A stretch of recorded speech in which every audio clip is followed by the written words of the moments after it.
I was hospitalized and put in traction after a car accident left me with a broken right femur in 1970. Because it was such a clean break, I had a hard time healing, so after 3 months of traction proved fruitless, the doctor decided to insert a steel plate in my leg to assist healing. I was scheduled for surgery in 1971 at 11 o'clock in the AM. At around 8 o'clock, a nurse came in and gave me a hypo. About an hour later when the doctor came in, after checking my blood pressure, he asked if I had been given a hypo. When the nurse said I had, he instructed her to give me another one. He came back about an hour later and checked my pressure again. He asked me if I had any concerns.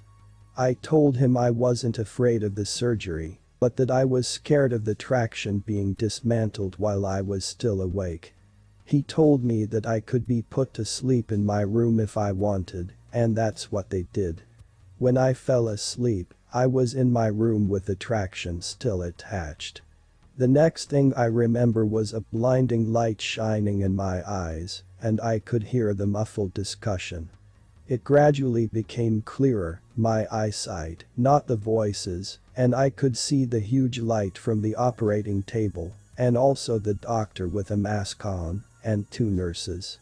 I turned my head to the left and could see another man seated at my head. I now presume this to be the anesthesiologist.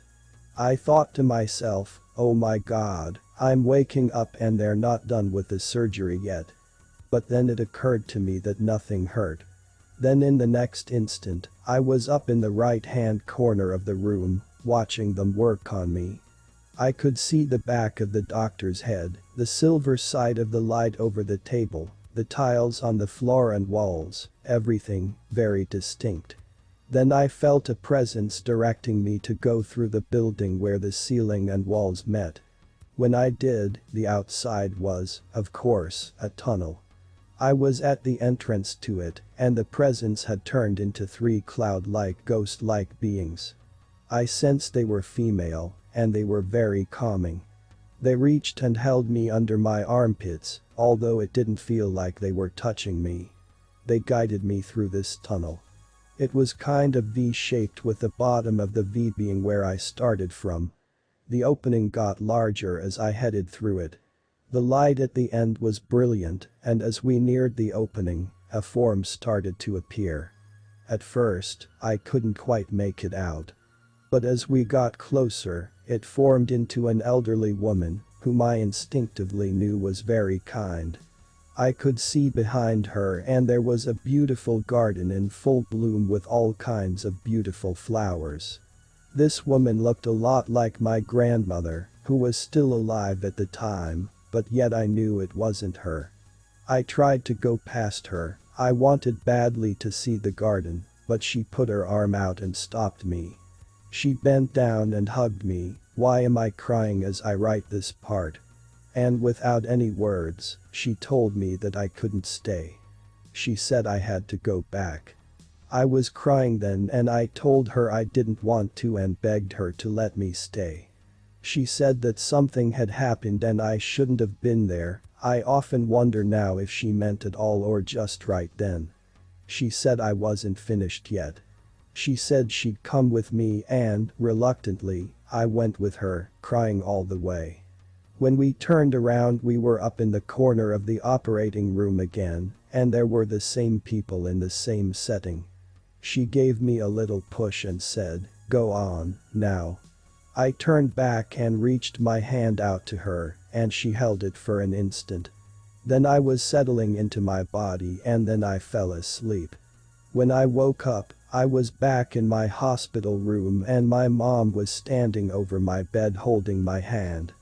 I was hospitalized and put in traction after a car accident left me with a broken right femur in 1970.